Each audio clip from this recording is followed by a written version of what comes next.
तर हाय पब्लिक, आपल्याला जायचं होतं आज बिज्जरगीला. तुम्ही माणसाला बिज्जरगीला काय काम होतं तर मी तुम्हाला ते नंतर सांगतो. त्याच्या आधी आपल्याला जायचं होतं मित्राच्या घरी, कारण आपल्याला मित्राला घेऊन जायचं होतं. आपण एकट्याने कधी कुठे जातच नाही. बघा आलो की मित्राच्या घरी, तिथं बघा कसल्या मोठ्या मोठ्या पाईपा होत्या. तुम्ही माणसाला याचा विषय काय, ह्याचा विषय काय नाही भाऊ ना, आपल्याकडे आलेलं कॅनल त्याचं काम चालू होतं.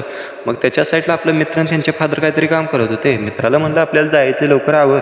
मित्र आवरूस तर आपण इकडं शेंट वगैरे मारून घेतला. मग मित्र आवरूस तर तुम्ही पण लाईक आणि फॉलो करून घ्या. शेवटी आम्ही बिज्जरगीला आलोच. बिज्जरगीला येण्याचं कारण काही तुम्हाला मी आत्ता सांगतो. आपल्याला द्राक्षीला औषध मारण्यासाठी ब्लोअर घ्यायचा होता, म्हणून आपण आलेलो बिज्जरगीला. दुकानात आलो.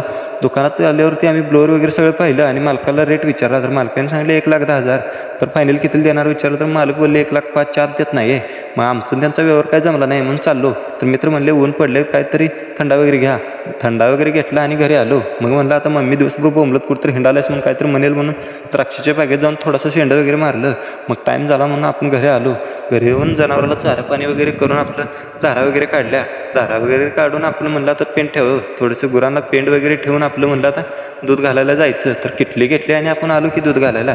तर इथं येऊस तर आपलं चर्मन नव्हते, कुठेतरी गेले होते. चर्मन बाहेर गेलेले. तर दुसरेच गुरु बसले होते. आपले सागरभाई काहीतरी त्यांना शिकवत होते, दूध कसं घ्यायचं काय सांगत होते.